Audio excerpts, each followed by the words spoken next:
Importante mensaje que da Claudia Sheinbaum a Guadalajara, Jalisco, pues dice que la campaña que pide voto diferenciado por Pablo Lemus y Xóchitl Gálvez es voto inútil. Yo diría que es voto inútil, los carteles, porque aquí pues va a ganar Claudia la gubernatura, así están las encuestas, y nosotros vamos a ganar la presidencia de la República. Entonces, más que… Ahora pueden explicar, porque sí pues no puede haber carteles que no tengan, o sea, no puede haber anónimos en una cartelera, en un espectacular. Eso se paga. Y el Instituto Electoral de Jalisco y el Instituto Nacional Electoral tienen que averiguar quién está pagando esos espectaculares y además tienen que bajarlos porque son ilegales. Y si no, que se los cuenten a las campañas de ambos.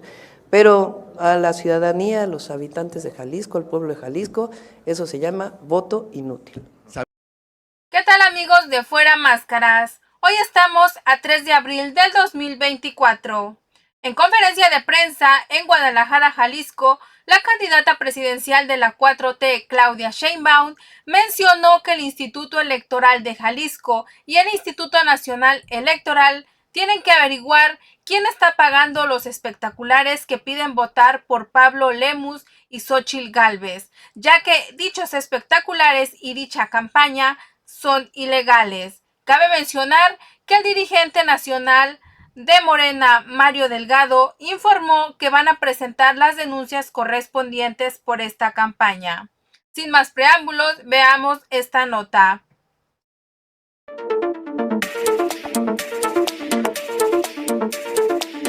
Entonces esa es la idea, que sea transporte público limpio y accesible. ¿Ya nos platicará más la candidata sobre las zonas donde podrían implementarlo? Sí, por supuesto, estamos trabajando para ver cuáles son las distintas opciones para la zona metropolitana, pero de que los vamos a apoyar, los vamos a apoyar. Perfecto, gracias. Y mi siguiente pregunta es también un poco guiada en lo que nos preguntó nuestra compañera Diana respecto de la seguridad en el proceso político. Por ahí Guerrero, Veracruz y Michoacán son las tres entidades donde más se han visto afectadas personas precandidatas, candidatas y afines a la política, tres estados donde pues desgraciadamente o afortunadamente gobierna Morena. ¿Qué se podría hacer en este sentido? ¿Qué coordinación se está teniendo pues para poder frenar estos focos rojos en estas tres entidades y en el resto del país? Estoy pensando si Veracruz, ¿qué elementos tienes para decir que Veracruz? Son con base en Data Cívica, esta organización nacional que reúne todos los conteos, y lo tengo aquí, te voy a compartir. Veracruz tiene una que es importante. En el momento que se cambió al fiscal de Veracruz,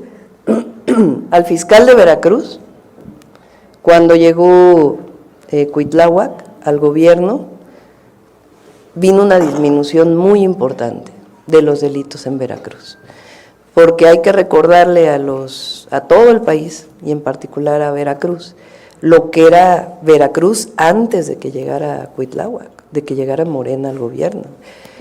Son casos similares a los de otras entidades de la República, porque, insisto nuevamente, no solo es un asunto del Ejecutivo, aunque el Ejecutivo tiene una responsabilidad importante, sino de las fiscalías y del Poder Judicial.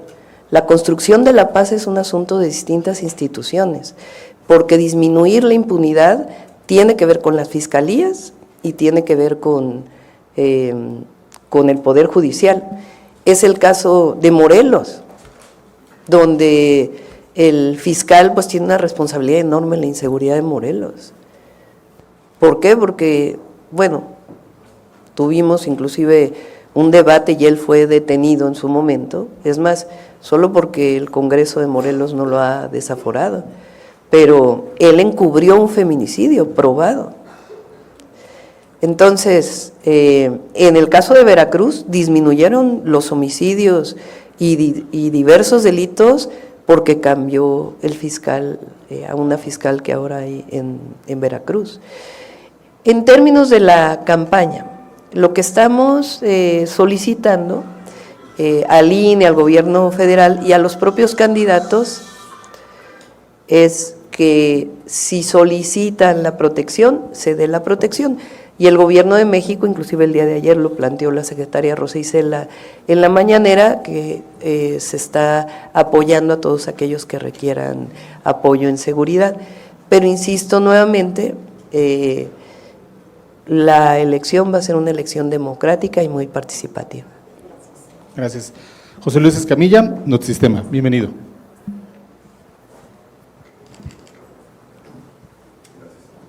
Doctora, buenos días. Dos preguntas. La primera, en seguimiento a lo que han estado cuestionando sobre seguridad. Si consideraría necesario, considerando toda esa tramitología que hay de repente para dar seguridad a los candidatos, si consideraría necesario hacer un llamado a todos, de menos los que sean de Morena, que tramiten sí o sí la seguridad, la necesiten o no, pensando pues en que lo que se cumplen los periodos, plazos y demás, y que a lo mejor no está de más pedirla, ¿no? Eso por una parte. Y la segunda, ¿qué opinas sobre lo que está ocurriendo aquí en Jalisco, donde ha aparecido publicidad, pues que nadie explica de dónde salió, orientando al voto diferenciado entre Xóchitl Gálvez y Pablo Lemus? ¿Qué opinión le merece esto y qué acciones se han tomado ante las autoridades electorales? Y la otra nada más, si sabe en el caso de Jalisco, ¿cuántos candidatos de su partido han solicitado protección en el caso de Jalisco? Sí, no es un asunto de que se pida protección por pedir protección. O sea, ahí en los lugares en donde hay inseguridad, pues estamos invitando a nuestros candidatos a que soliciten la protección y ahora lo puede explicar Mario Delgado, porque hay lugares en donde no es necesario. Entonces, ahí en donde hay los candidatos requieren o lo están planteando, se solicita. Yo diría que es voto inútil, los carteles, porque aquí pues va a ganar Claudia la gubernatura, así están las encuestas, y nosotros vamos a ganar la presidencia de la República. Entonces, más que… Ahora pueden explicar, porque sí pues no puede haber carteles que no tengan, o sea, no puede haber anónimos en una cartelera, en un espectacular. Eso se paga. Y el Instituto Electoral de Jalisco y el Instituto Nacional Electoral tienen que averiguar quién está pagando esos espectaculares y además tienen que bajarlos porque son ilegales. Y si no, que se los cuenten a las campañas de ambos. Pero a la ciudadanía, a los habitantes de Jalisco, al pueblo de Jalisco, eso se llama voto inútil. ¿Sabe? Buenos días, doctora. Preguntarle, pues en los meeting ha mencionado que van por el plan C. Uno de ellos es pues elegir a los ministros de la Suprema Corte por el voto popular.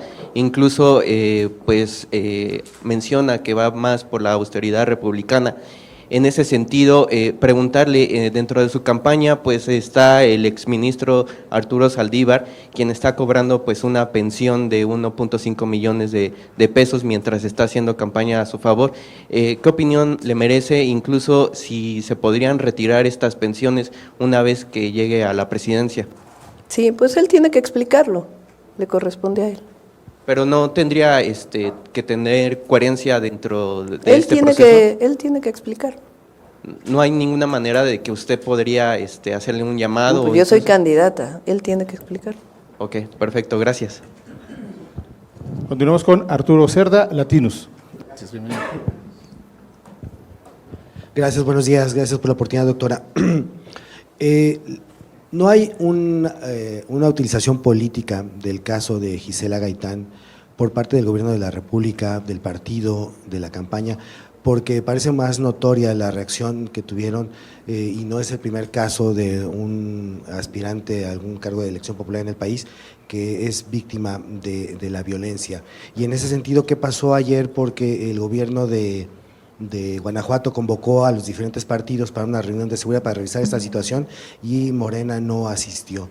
Y en otro tema, el lunes después de la presentación de su plan anticorrupción, hubo cuestionamientos hacia Javier Corral, el licenciado Javier Corral, respecto de si esta Agencia Nacional Anticorrupción podría también trabajar para investigar casos que se han denunciado en la prensa, y me refiero específicamente a cosas que hemos presentado en Latinus como el Clan. Hay otros trabajos de diferentes medios que también han revelado cosas, incluso ciudadanos, como el caso de Rocío Nale. ¿Y cómo es que una agencia así puede funcionar al interior del gobierno? ¿No es un poco el caso de Peña Nieto y la Casa Blanca, donde le encargó a la función pública esclarecer esto, y la conclusión de Virgilio fue que pues no había ninguna cosa que perseguir? Gracias.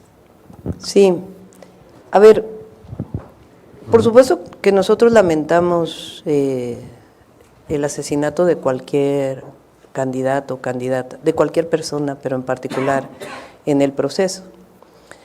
Lo que estamos llamando la atención, que no había ocurrido en otras ocasiones, es ¿por qué no se le dio seguridad a Gisela?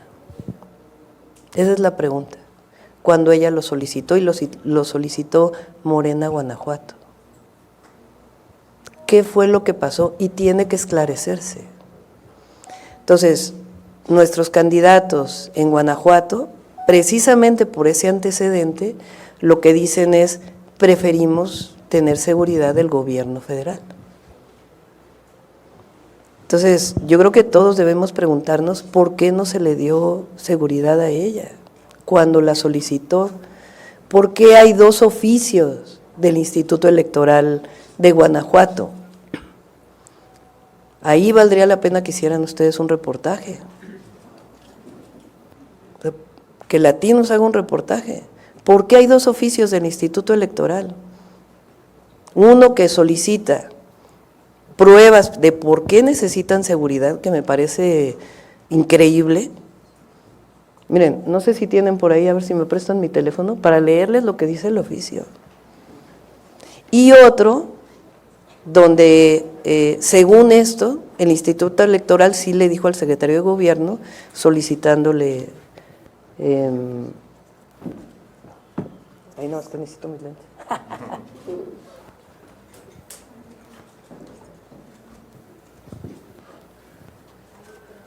No, este no. Ese es el segundo.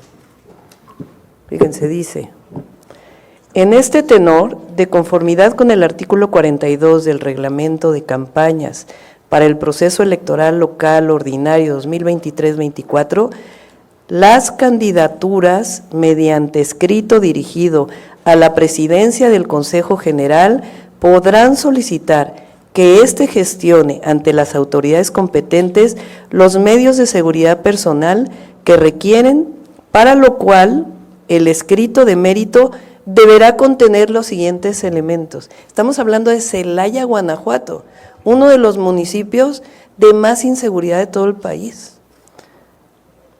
Descripción de las circunstancias de tiempo, modo y lugar que sustenten su petición. Imagínense.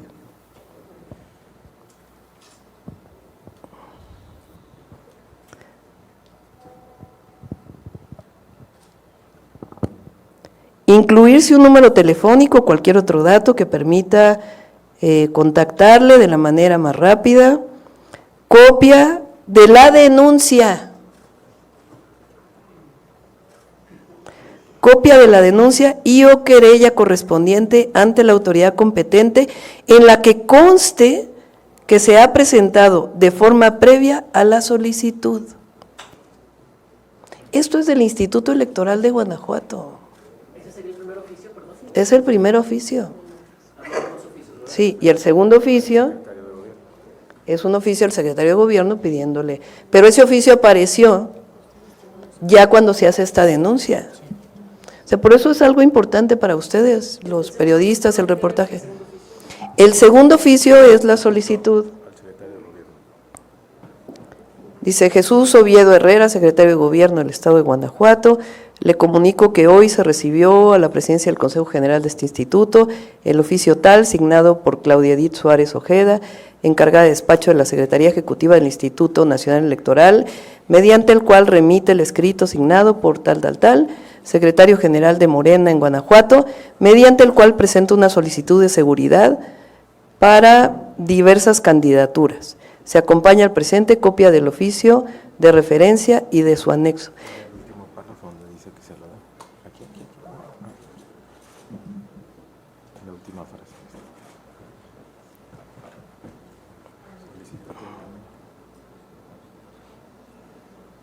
Dice, por lo anterior y con fundamento en el último párrafo del artículo 196 de la Ley de Instituciones y Procedimientos Electorales para el Estado de Guanajuato, así como los artículos tal, de acuerdo con el otorgamiento de protección personal de candidatos a la gobernatura, senadurías, diputaciones federales, locales y ayuntamientos durante el proceso electoral 23-24, solicito atentamente brindar la atención que corresponda a fin de que se puedan otorgar los medios de seguridad personal que resulten procedentes.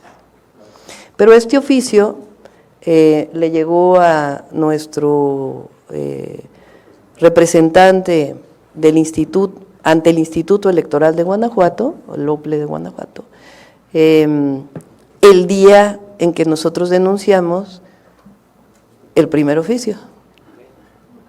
Entonces, es bueno que se haga el reportaje de qué pasó ahí en Guanajuato, por qué 2 oficios, por qué no se le otorgó seguridad.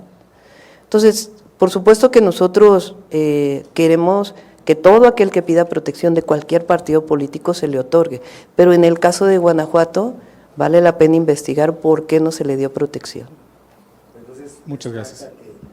Estén aprovechando esta situación, dado que el gobierno de Guanajuato es de la oposición, que es panista, y hasta el presidente de la República ayer como que deslizó la idea de que pudiera haber ahí pues contubernio entre autoridades y delincuencia.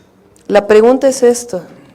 Bueno, primero, Guanajuato es el estado con mayor inseguridad del país y es gobernado por el PAN. Entonces, eso es un hecho. Entonces, es natural que los candidatos pidan protección, particularmente en Celaya, que es uno de los municipios con mayor inseguridad. Entonces, están estos hechos. Entonces, la pregunta que nosotros hacemos es, ¿qué pasó ahí? ¿Qué pasó? Entonces, está obligado el gobierno de Guanajuato y el Instituto Electoral de Guanajuato a decir qué pasó. Si hubo negligencia, si se decidió no dar el apoyo. O sea, el primer oficio es increíble, es decir, están pidiendo, ¿dónde está tu denuncia casi ante el Ministerio Público para que yo te pueda otorgar seguridad? Entonces, por eso llama la atención el caso de Gisela. Lo de la agencia, el objetivo es, y así lo estamos planteando, que se comparta información de la UIF y de otras entidades federales para poder atender casos de corrupción. Claudia dejó en claro que el próximo 2 de junio vamos a tener en el país unas elecciones muy participativas y muy democráticas. ¿Qué les pareció, amigos, esta nota informativa? Déjenos saber en los comentarios que con gusto los estaremos leyendo. Te felicito y agradezco por ser un ciudadano responsable y mantenerte informado con lo que pasa en nuestro querido México. No olvides suscribirte, comentar y compartir para divulgar esta valiosa información. Que tengas un excelente día, nos vemos en la próxima. Esto es Fuera Máscaras.